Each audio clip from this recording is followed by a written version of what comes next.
कहानी संसार में लीजिए सुनिए हिंदी के कथा सम्राट मुंशी प्रेमचंद की लिखी कहानी झांकी।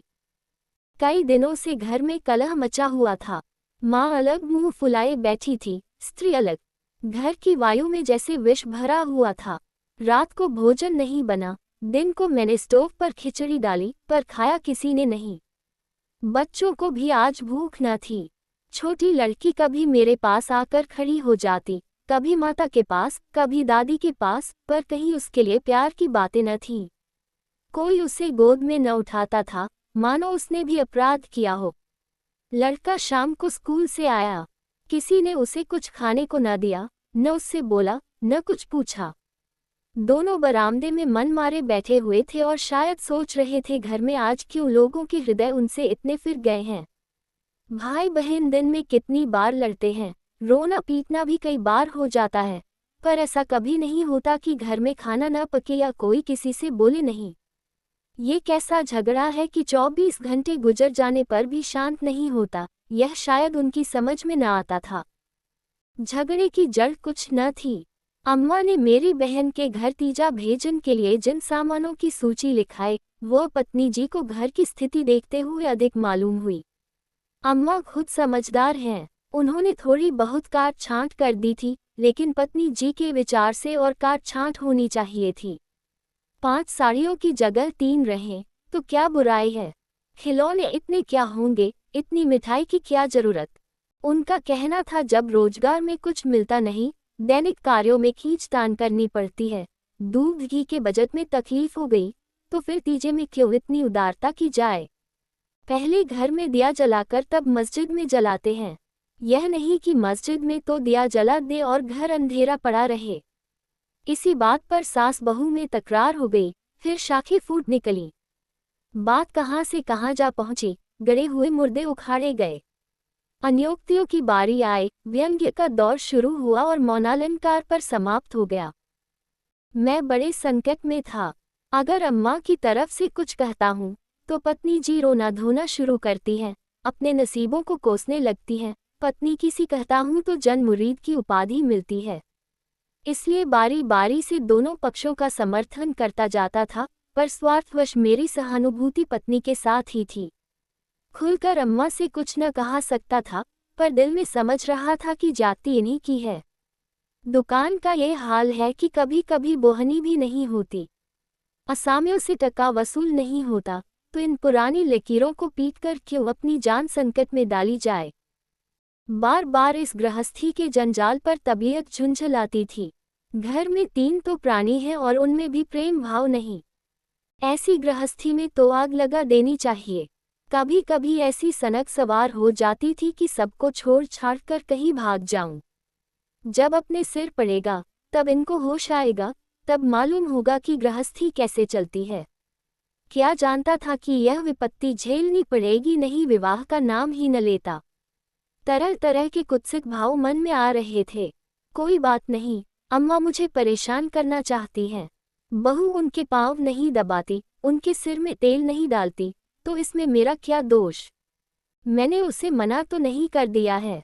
मुझे तो सच्चा आनंद होगा यदि सास बहू में इतना प्रेम हो जाए, लेकिन यह मेरे वश की बात नहीं कि दोनों में प्रेम डाल दूं। अगर अम्मा ने अपनी सास की साड़ी धोई है, उनके पांव दबाए हैं, उनकी गुड़कियां खाई हैं, तो आज वह पुराना हिसाब बहू से क्यों चुकाना चाहती हैं। उन्हें क्यों नहीं दिखाई देता कि अब समय बदल गया है। बहुएं अब भाईवश सास की गुलामी नहीं करती। प्रेम से चाहे उनके सिर के बाल नोच लो, लेकिन जो रोब दिखाकर उन पर शासन करना चाहो, तो वह दिन लग गए। सारे शहर में जन्माष्टमी का उत्सव हो रहा था। मेरे घर में संग्राम छिड़ा हुआ था। संध्या हो गई थी, पर घर अंधेरा पड़ा था। मनहूसियत छाई हुई थी। मुझे अपनी पत्नी पर क्रोध आया। लड़ती हो, लड़ो, लेकिन घर में अंधेरा क्यों रखा है। जाकर कहा क्या आज घर में चिराग न जलेंगे। पत्नी ने मुंह फुलाकर कहा जला क्यों नहीं लेते, तुम्हारे हाथ नहीं हैं। मेरी देह में आग लग गई। बोला तो क्या, जब तुम्हारे चरण नहीं आए थे तब घर में चिराग न जलते थे। अम्मा ने आग को हवा दी नहीं, तब सब लोग अंधेरे ही में पड़े रहते थे। पत्नी जी को अम्मा की इस टिप्पणी ने जामे के बाहर कर दिया। बोली, जलाते होंगे मिट्टी की कुप्पी। लालटेन तो मैंने नहीं देखी। मुझे इस घर में आए 10 साल हो गए। मैंने डांटा, अच्छा चुप रहो, बहुत बड़ो नहीं। ओहो, तुम तो ऐसा डांट रहे हो जैसे मुझे मोल लाए हो। Single quote. मैं कहता हूँ चुप रहो। Single quote. क्यों चुप रहूं? अगर एक कहोगे तो दो सुनोगे। इसी का नाम पतिव्रत है। Single quote. जैसा मुंह होता है वैसे ही बीड़े मिलते हैं। Single quote. मैं परास्त होकर बाहर चला आया और अंधेरी कोठरी में बैठा हुआ उस मनहूस घड़ी को कोसने लगा जब इस कुलच्छनी से मेरा विवाह हुआ था। इस अंधकार में भी 10 साल का जीवन सिनेमा चित्रों की भांति मेरे नेत्रों के सामने दौड़ गया। उसमें कहीं प्रकाश की झलक न थी, कहीं स्नेह की मृदुता न थी। सहसा मेरे मित्र पंडित जयदेव जी ने द्वार पर पुकारा, अरे आज यह अंधेरा क्यों कर रखा है जी? कुछ सूझता ही नहीं, कहाँ हो? मैंने कोई जवाब न दिया। सोचा, यह आज कहाँ से आकर सिर पर सवार हो गए। जयदेव ने फिर पुकारा, अरे कहाँ हो भाई? बोलते क्यों नहीं? कोई घर में है या नहीं? कहीं से कोई जवाब न मिला। जयदेव ने द्वार को इतनी जोर से झंझोड़ा कि मुझे भय हुआ कहीं दरवाजा चौखट बाजू समेत गिर न पड़े। फिर भी मैं बोला नहीं। उनका आना खल रहा था। जयदेव चले गए। मैंने आराम की सांस ली। बारिश शैतान टला, नहीं घंटों सिर खाता। मगर 5 ही मिनट में फिर किसी के पैरों की आहट मिली और अब की टार्च के तीव्र प्रकाश से मेरा सारा कमरा भर उठा। जयदेव ने मुझे बैठे देखकर कुतूहल से पूछा, तुम कहाँ गए थे जी? घंटों चीखा, किसी ने जवाब तक न दिया। यह आज क्या मामला है? चिराग क्यों नहीं जले? मैंने बहाना किया, क्या जाने, मेरे सिर में दर्द था। दुकान से आकर लेटे तो नींद आ गई और सोए तो घोड़ा बेचकर, मुर्दों से शर्त लगाकर। Single quote. हाँ यार, नींद आ गई। मगर घर में चिराग तो जलाना चाहिए था या उसका रिट्रेंचमेंट कर दिया। Single quote. आज घर में लोग व्रत से हैं, हाथ न खाली होगा। खैर चलो, कहीं झांकी देखने चलते हो। सेठ घुरेमल के मंदिर में ऐसी झांकी बनी है कि देखते ही बनता है। ऐसे ऐसे शीशे और बिजली के सामान सजाए हैं कि आंखें झपक उठती हैं। सिंहासन के ठीक सामने ऐसा फव्वारा लगाया है कि उसमें से गुलाब जल की फुहारें निकलती हैं। मेरा तो चोला मस्त हो गया। सीधे तुम्हारे पास दौड़ा चला आ रहा हूँ। बहुत झांकियाँ देखी होंगी तुमने, लेकिन यह और ही चीज है। आलम फटा पड़ता है। सुनते हैं दिल्ली से कोई चतुर कारीगर आया है, उसी की यह करामात है। मैंने उदासीन भाव से कहा, मेरी तो जाने की इच्छा नहीं है भाई। सिर में जोर का दर्द है। तब तो जरूर चलो, दर्द भाग न जाए तो कहना। तुम तो यार बहुत दिक करते हो। इसी मारे मैं चुपचाप पड़ा था कि किसी तरह ये बला टले, लेकिन तुम सिर पर सवार हो गए। कह दिया मैं न जाऊंगा, और मैंने कह दिया मैं जरूर ले जाऊंगा। मुझ पर विजय पाने का मेरे मित्रों को बहुत आसान नुस्खा याद है। यो हाथापाई, धींगा मुश्ती, धौल धप्पे में किसी से पीछे रहने वाला नहीं हूँ, लेकिन किसी ने मुझे गुदगुदाया और परास्त हुआ। फिर मेरी कुछ नहीं चलती। मैं हाथ जोड़ने लगता हूँ, भिगियाने लगता हूँ और कभी कभी रोने भी लगता हूँ। जयदेव ने वही नुस्खा आजमाया और उसकी जीत हो गई। संधि की वही शर्त ठहरी कि मैं चुपके से झांकी देखने चला चलूं। सेठ घूरेलाल उन आदमियों में हैं जिनका प्रातः को नाम ले लो तो दिन भर भोजन न मिले। उनके मक्खीचू सपने की सैकड़ों ही दंत कथाएं नगर में प्रचलित हैं।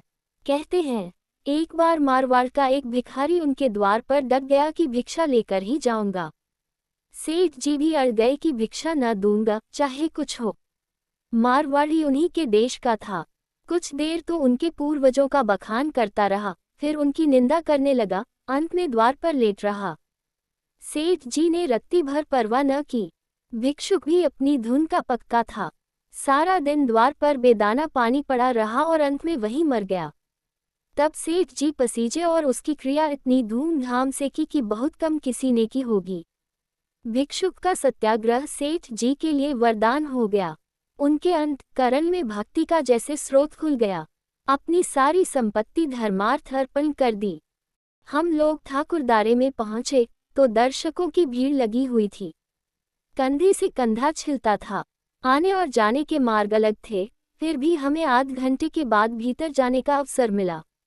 जयदेव सजावट देख देखकर लोटपोट हुए जाते थे, पर मुझे ऐसा मालूम होता था कि इस बनावट और सजावट के मेले में कृष्ण की आत्मा कहीं खो गई है।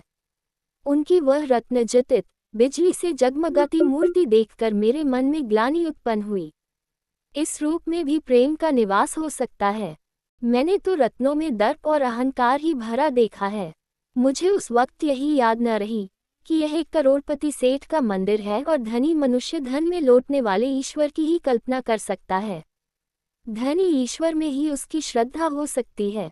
जिसके पास धन नहीं, वो उसकी दया का पात्र हो सकता है, श्रद्धा का कदापि नहीं।